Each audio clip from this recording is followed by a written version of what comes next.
አመሰግናለሁ። ፋኖ አበበ ፈንታው ነኝ ከአማራ ፋኖ ብሔራዊ ኃይል የወሎ ቤት አማራ ቀጠና የህዝብ ግንኙነት መምሪያ ኃላፊ ነኝ። እንግዲህ የአማራ ህዝብ እንደሚታወቀው ለህሉናችን ተጋድሎ ያደረግን 2 አመታት አልፈዋል በትጥቅ ትግል። በዚህ ሂደት ትግላችን ከሚፈልጋቸው ነገሮች አንዱ መሪ ድርጅት እንደሆነ ይታወቃል። መሪ ድርጅት የአማራ ፋኖ ብሔራዊ ኃይል ተመስርቷል። እንግዲህ በ13 ሴንትራል ኮማንድ አባላቶች እየተመራን ያለንበት ሁኔታ ነው ያለው። እነዚህ 13 ሴንትራል ኮማንድ አባላቶች እየመሩን በቀጣይ ድርጅቱን በደንብ የማጠናከርና ቀሪ ስራዎችን የመስራት ስራው እንዳለ ሆኖ ማለት ነው። ከዚህ ጋር ተያይዞ እንግዲህ በእኛ በወሎ ቤት አማራ ቀጠና በርካታ ተጋድሎችን እያደረግን እንገኛለን። በአምስቱ የወሎ ቤት አማራ ቀጠና ስር የሚንቀሳቀሱ የአማራ ፋኖ ብሔራዊ ኃይል የወሎ ቤት አማራ ቀጠና ማለት ነው 5 ኮሮች አሉ። ግዙፉ የላስታ አሳምነው ኮር አለ።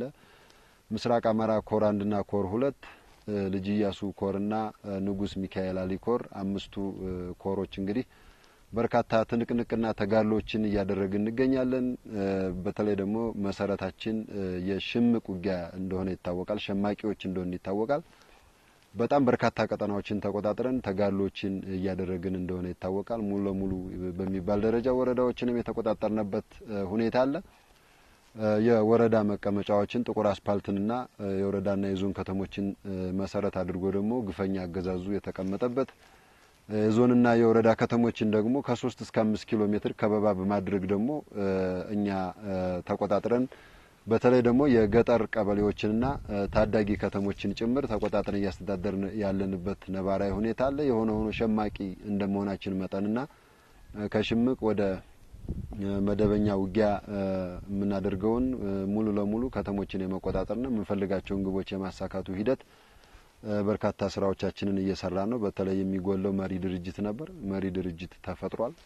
በቀጣይ ደግሞ አጠናክረን የምንቀጥልበት ሁኔታ ይኖራል ማለት ነው። ከዚህ ጋር ተያይዞ እንግዲህ አገዛዙ በውጊያ ያልቻለውን በሐሰት ፕሮፓጋንዳ በቅስቀሳ በጣም ጠንካራ ስራዎችን እየሰራ እንደሆነ እያየን ነው። ህዝባችንን እያስገደደ በአዳራሽ በመሰብሰብ በሰንበት በቤተክርስቲያን በመስጊድ እየሄደ እድሮችን እያስገደደ ህዝብ በመሰብሰብ በሐሰት ፕሮፓጋንዳ ህዝቡን የማደንቆር ስራ እየሰራ ነው። ህዝቡን የማሰላቸት ስራ እየሰራ ነው።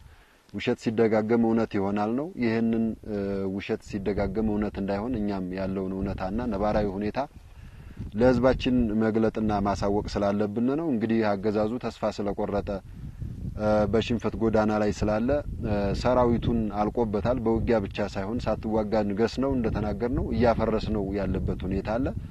ነባሩ ጦር ሙሉ ለሙሉ ፈርሶ ወደ ፋኖ የሚገባው ወደ ፋኖ ገብቷል። ወደ መሄጃው የሚሄደው ወደ መሄጃው የሄደበት ሁኔታ አለ።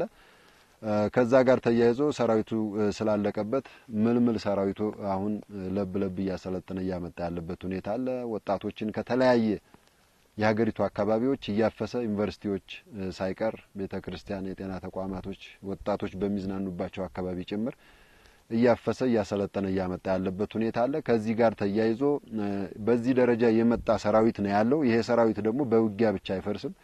አጋጣሚውን ካገኘው ወደ ፋኖ መግባት የሚፈልግ ነው።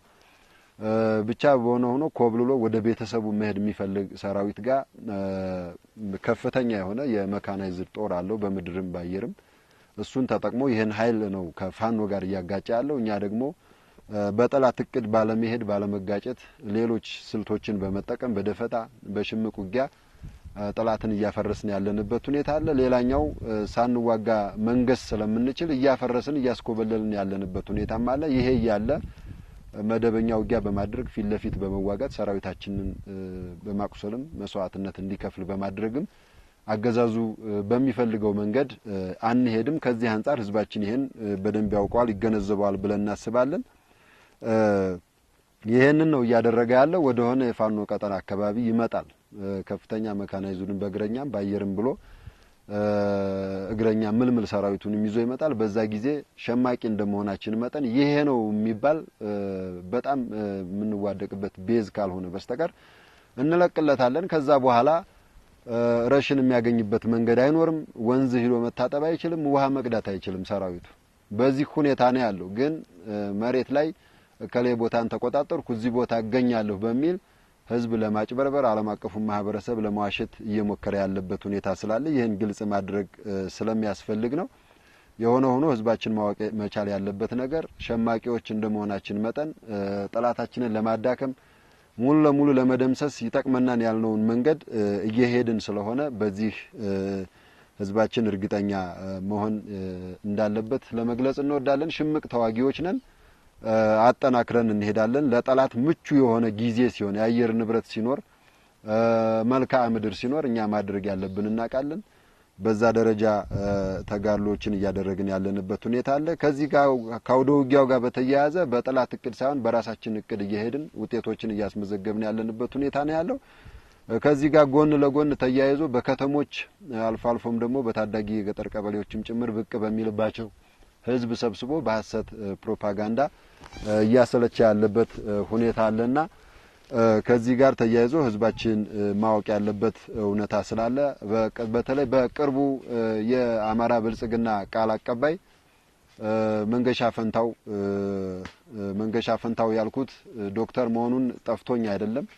ለሀገርና ለህዝብ ያልጠቀመ ዶክትሬት ሆድ ለመሙሊያ በልቶ ማደር በሚቻልበት ጊዜ ሆዱን ለመሙላት የተጠቀመበትን ዶክትሬት እንደ ዶክትሬት ስለማንቆጥረው በአጠቃላይ ለሀገርና ለህዝብ ያልጠቀመ ዶክትሬት ከዶክትሬት ስለማንቆጥረው ነው በስሙ የጠራሁት።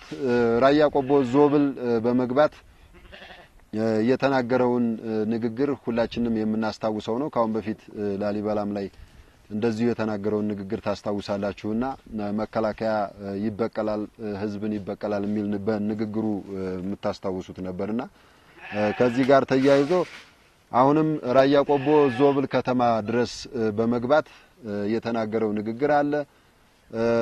ህወሓት እዚሁ ዞብል ስር ምሽግ እየጫረ ባለበት ነባራዊ ሁኔታ ልጆቻችሁ አማራነታቸው ምን ላይ ነው? ህወሓት ላይ አንድ ጥይት አይተኩሱም፣ እኛ ጋር ግን ለአማራ ህዝብ ጥቅም ነው በሚል ትንቅንቅ ውስጥ ናቸው ያሉት በሚል የተናገረውን ንግግር ህዝባችን የሚያስታውሰው ነውና ከዚህ አንፃር አሁንም የፕሮፓጋንዳ ቅስቀሳ ዘመቻቸው ምንድነው? ህዝብን ከህዝብ በማጋጨት በዛ መካከል የራሳቸውን ጥቅም ለማስከበር እየሄዱበት ያለው ርቀት የተሸነፉ መሆናቸውን የሚያሳይም ጭምር በመሆኑ ይህንን ህዝባቸውን እንዲያውቀው እንፈልጋለን። ህዝባችን በቅጡ እንዲገነዘበው እንፈልጋለን። ይገነዘበዋልን ብለን እናውቃለን። ለምሳሌ ነው የጠቀስኩት የራያ ቆቦ ዞብል በገቡበት ሁኔታ የተናገረውን ንግግር በጣም አደገኛ ንግግር ስለሆነ ህዝብን ከህዝብ በማጋጨት የራሳቸውን የፖለቲካ ትርፍ ለማትረፍ የሄዱበትን ርቀት በጣም የታዘብንበት ሁኔታ ስላለ ህዝብም ስለሚታዘበው የአካባቢ ማህበረሰብ ካንዴ ሁለቴ ሶስቴ ዋጋ የከፈለ ማህበረሰብ ስለሆነ ከነሱ የሚጠብቀው ነገር የለም። ከልጆቹ ግን የሚጠብቀው ነገር ስላለ ልጆቹ ደግሞ በትክክለኛው የትግል መስመር በትክክለኛው የትግል ሀዲድ ላይ ስላለን ምንሰራውን እናቃለንና ህዝባችንን አሁንም በሰሜን በኩል ግጭት ውስጥ እንዲገባ በማድረግ በዛ ግጭት ውስጥ ራሳቸውን ለመፈልገው ለማግኘትና ለነጥረው ለመውጣት እያደረጉ ያለውን ጥረት ህዝባችን ይገነዘባል። አሁንም በመላው ዓለም ያለ አማራና የትግላችን ደጋፊ በዚህ ደረጃ የወረዱ መሆናቸውን እያወቀው እንዲሄድ እንፈልጋለን። ከዚሁ ከሐሰት ፕሮፓጋንዳና ህዝብን ለማታለል ከሚሞክሩባቸው መንገዶች ጋር ተያይዞ ሌላኛው አሁንም እየተሰራ ያለ ሴራ አለ። ወቅታቸውን ጠብቀው የሚፈነዱ ፈንጆች በህዝባችን እንደተቀበሩ ይታወቃል ባለፈው 30-40 ዓመታት። ከዚህም ጋር ተያይዞ አማራን የመከፋፈል ሴራ አንዱ ነው። ከዚህ ሴራ ጋር ተያይዞ የወሎ ክልልነት የሚል ጥያቄ በጣም በርካታ ጊዜ ይነሳ ነበር። አሁን ደግሞ እያነሱ ያሉበት ሁኔታ አለ። ከዚህ ጋር ተያይዞ የአማራ ህዝብ ካልታገለ በመከፋፈል ብቻ ሳይሆን ሙሉ ለሙሉ ማጥፋትም ብኩን ማድረግም ነው የሚፈልጉትና ወሎን ክልል ማድረግ ሳይሆን ከዛም በዘለለ ለራሳቸው መውሰድ የሚፈልጉ ኃይሎች በካርታም ጭምር እንዳካለሉት እናውቃለን። ክልል ማድረግ ሳይሆን ከፈለጉም ከተቻለም ፋኖ በርቶ ካልታገለ የአማራ ህዝብ በርቶ ካልታገለና ይህን ጥላት ለአንዴና ለመጨረሻ ጊዜ መደምሰስ ካልተቻለ ከዚህ በላይ ብዙ ስራዎችን ሊሰሩ እንደሚችሉ ማሳያ ነውና የሆነ ሆኖ ፋኖ ከጠነከረ ጥላቶቹን ድባቅ ከመታና ይህንን የብልጽግና ስርዓት ለአንዴና ለመጨረሻ ጊዜ መገርሰስ ከቻለ እነዚህና መሰል ጥያቄዎች ቀርቶ ህልውናችንንም በህይወት የመኖር መብታችንን አጠቃላይ ሁለንተናዊ ጥያቄዎቻችንንም ልናስመልስ የወጣንበትን ጥያቄ ይዘን ስለሆነ የመጣ ነው። እንደነዚህ አይነት ሴራዎችን ህዝባችን በመገንዘብ የትኛውን ማህበረሰብ ነው ክልል የሚያደርጉት ማንንም ሳናግረው ነው ይሄንን ሴራ ህዝባችን በመገንዘብ አሁንም ይሄ ስርዓት የአማራን ህዝብ ካላጠፋ ብኩን ካላደረገ የማይተኛ ያንድ ቡድን ፋሽስታዊ አገዛዝ ስለሆነ ህዝባችን ይሄንን ሴራ በቅጡ እንዲረዳውና እንዲገነዘበው ማድረግ እንፈልጋለን። አጠቃላይ ከአውደ ውጊያ ጎን ለጎን ህዝብን እየሰበሰቡ በአዳራሽ እየሰሩ ያሉት ስራ በጣም በርካታ ነው። ከዚህም በዝርዝር በሌላ እመጣበታለሁ። አብን ጋር ተያይዞ በአማራ ህዝብ ስም የሚሰራ አንዳንድ ነውር አለ። ካሁን በፊት የኤርትራን ሀገርነት እንቃወማለን ሌላም ብለው የተናገሩት ንግግር አለ። ያ ነገር የአማራን ህዝብ አይወክልም፣ ፋኖንም አይወክልም። ሆዳቸውን ነው ሊወክል የሚችለው። አብይ አህመድንና ተልእኮ የሰጣቸውን አካል ነው ሊወክል የሚችለው።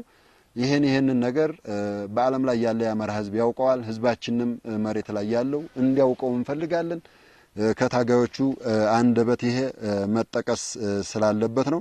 ከዛ ቀጥሎ አገዛዙ አሁንም ተስፋ ቆርጧል። በተስፋ መቁረጥ መንገድ ውስጥ አሁንም ወጣቶችን እያፈሰ ከተለያየ አካባቢ ወደ ማሰልጠኛ እያስገባ ለብ እያሰለጠነ እያመጣ ከዚህ ከበርካታ ልምድና የተጋድሎ እውቀት ካለው ፋኖ ጋር እያጋፈጠ እያስጨረሰ ያለበት ሁኔታ አለ። የሆነ ሆኖ እኛ ይሄንን እየታፈሰ እየመጣ ያለው ወጣት ተመልሶ ወደ ፋኖ መግባት ይፈልጋል። ወደ እናታቸው መሄድ የሚፈልጉ አሉ። ከትምህርት ቤት ከመዝናኛ ከተለያየ ቦታ ተነስተው ይሄዳሉ። የእናት ፍቅራቸውንም ያልጨረሱ ለጋ ህፃናቶችን ሳይቀር ነው እያፈሰ እያመጣ ያለው። ይሄ አገዛዙ በሽንፈት ጎዳና ላይ መሆኑን የመጨረሻው መጀመሪያ ላይ መሆኑን ካሁን በፊት ግፈኞች ሲወድቁ ሲንኮታኮቱ ሲያደርጉት የነበረውን ነገር እያደረገ ነው ያለው። ጣረሞት ላይ ነው ያለው። ህዝባችን በሚሰራ ፕሮፓጋንዳ በሚሰራ የሐሰት ቅስቀሳ በረብጣ ሚሊዮን ዶላሮች እየተሰራ ያለን ስራ ወደ ጎን በመተው ሐቁን ታውቀዋል። ህዝባችን ልጆችህ ደግሞ አለን በእውነተኛው የትግል መስመር ከልጆች ጎን ሆነህ ነጻነትህን እንድትጎናጸፍ የሀገርህ ሁሉም ደግሞ የሃይማኖቱ ባለቤት የሚሆንበትን የሀገሩ ኢትዮጵያ ባለቤት የሚሆንበትን ትግል ነው የጀመርነው። ሁሉም ኢትዮጵያውያን ህዝቦች የኛን ትግል በመቀላቀል አሁንም በርካታ ትግሎች እየተደረጉ ያሉበት ነባራዊ ሁኔታ አለ። የሆነ ሆኖ የወጣቶቹ አፈሳ ግን የሚያሳየው የሥርዓቱ መንኮታኮትና ተስፋ መቁረጥ በሽንፈት ጎዳና ላይ እየተራመደ መሆኑን የሚያሳይ ነው። ከዚህ ጋር ተያይዞ እነዚህን ወጣቶች ያለ ውጊያ ማስኮብለል ይቻላል። እሱን በጣም እየሰራንበት ነው። በመላው አማራ በእኛም በወሎ ቤት አማራ ቀጠና 5 ኮሮችና በስሮቻቸው ያሉ ክፍለ ጦሮች ሲደመር የሲቪል መዋቅራችን በደንብ እየሰራበት ያለበት ሂደት አለ። ይሄንንም ከግምት ውስጥ በማስገባት በውጊያም ሆነ ከውጊያ ውጭ ይሄንን የምናፈርስበት ሁኔታ አለ። ሌላው ማነሳት ያለበት ጉዳይ የነ እስክንድር ነጋ ቡድን ራሱን አፋህድ እያለ የሚጠራው ማለት ነው በስም እንጂ በግብር መሬት ላይ የሌለ ምናልባትም በግብር መሬት ላይ ካለ ካገዛዙ ብልጽግና ጋር ሆነው የድሮን አስተኳሽ እግረኛ መንገድ መሪ ተተኳሽም ጦር መሳሪያም እየተቀበሉ እየተዋጉን ያሉበት ሁኔታ አለ። በጎንደር ታይቷል። ሄደው ጎንደር አካባቢ ዳውንት አካባቢ በኮሎኔል ፈንታው ማህባው ታይቷል። ሸዋም እንደዚሁ በነ መከታው ማሞና ጓደኞቹ እየተደረገ ያለበት ነባራዊ ሁኔታ አለ። በግብር ከተባለ ከብልጽግና ጋር ሆነው የአማራን ህዝብ እየወጉ ነው ያሉት። ምናልባትም እንደ ድርጅትም አለን ካሉ ለህልውናቸው ለድርጅቱ ህልውና ነበር። አሁንም የድርጅቱ ህልውና አክትሞ ባልበላም ጭሬ ላፍሰው በሚል ከብልጽግና አገዛዝ ጋር ሆነው የአማራን ህዝብ መልሰው እየወጉ ያሉበት ሁኔታ ነው ያለው። ይህንን ሊያደርጉ የቻሉት እንግዲህ የአማራ ህዝብ ህልውናውን ለማረጋገጥ ነው እየታገለ ያለው። ከህልውናው በኋላ ከኢትዮጵያውያን ጋር በመመካከር በልኩ በወርዱ በቁመቱ ልክ የስልጣንና ኢኮኖሚ ባለቤት የሚሆንበትን ትግል ነው ይዘን እየሄድን ያለ ነው። እንደ ህዝባችንን ማንገስ ነው የምንፈልገው። ትላልቆ መሪዎቻችን ሁሌም እየጠቀሱት እንዳለውና በዚህ በአማራ ህዝብ ሁለንተናዊ መስዋዕትነት ስልጣን ሲያዝ ሲረማመዱበት ሲያዩ ያንን እያዩ ያደጉ አሁንም ስልጣን እንያዝ በሚል በርካታ ጥረት ያደረጉበት ሁኔታ አለ። የሆነ ሆኖ ይሄ ያከተመበት ሁኔታ ስላለ ከሁለት አመት ትግስት በኋላ ግን ይሄንን ቡድን አደረጃጀት እንደኛ እንደወሎ ቤት አማራ ሙሉ ለሙሉ ከወሎ ቤት አማራ ቀጠና ያስወጣንበት ያስወገድንበትና ያጸዳንበት ሁኔታ ነው ያለው። በስሩ የነበሩ ሰራዊቶችንም ወደ ተለያዩ አሃዶች በማስገባት በርካታ ስራዎችን የሰራንበት ሁኔታ አለ። ይህን ስራ ስንሰራ በተለይ አንዳንድ ክፍለ ጦሮቻችንን ዞብላምባ ክፍለ ጦርና ሀውጃኖ ክፍለ ጦርን የምስራቅ አማራ ኮር 2 ዞብላምባ ክፍለ ጦርና ከምስራቅ አማራ ኮር 1 ሀውጃኖ ወይም ይርጋበበ ክፍለ ጦርን ስም ማጥፋት ነበረ። ከዚህ አካባቢ ከራያ አካባቢ ስለሄዱ ከዚህ የመጡ እያሉ ስም ማጥፋቶች ነበሩ። የሆነ ሆኖ የጠላትን ቅስም የሰበሩ ጀግና ክፍለ ጦሮች ናቸው። አሁንም ደግሞ ባንዳን የአማራን ጠላት ከ2 አመት ትግስት በኋላ በርካታ ስራዎችን በመስራት ሙሉ ለሙሉ ከወሎ ቤት አማራ ቀጠና ያጠፋንበት ሁኔታ አለ። ከዚህ ጋር ተያይዞ የወሎ ቤት አማራ የፋኖ አደረጃጀቶች ወደ ሸዋ ሂደው ነመከታው ላይ ተኩስ ለመክፈት ጥረት እያደረጉ ነው፣ እየተጓዙ ነው።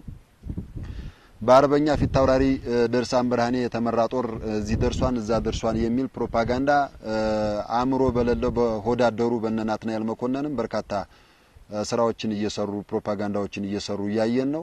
ይሄ የሆነ ሆኖ ህዝባችን በተለይ ሸዋም የራሳችን መሬት ነው፣ የአማራ መሬት ነው፣ የዛ ነው የዚህ ነው ብለን ባለቤት አንሰጠውም። የአማራ መሬት ነው፣ የአማራ ርስት ነው፣ አገራችን ነው። ሂደን ትግል ማድረግ እንችላለን። ካሁን በፊት እና አርበኛ መከታው ማሞጋ 2 ትላልቅ ሻለቆችን ባሁኑ አደረጃጀት ክፍለ ጦሮች ማለት እንችላለን ከበርካታ ብሬኖች፣ ስናይፐሮች፣ ዲሽቃ በርካታ ተሽከርካሪዎችና በርካታ ክላሽንኮፍ የታጠቁ የሰው ህይወት ጭምር ዋጋ ከፍለንበታል። እዛ ቦታ ላይ አሁንም ዋጋ እንከፍልበታለን በልኩ።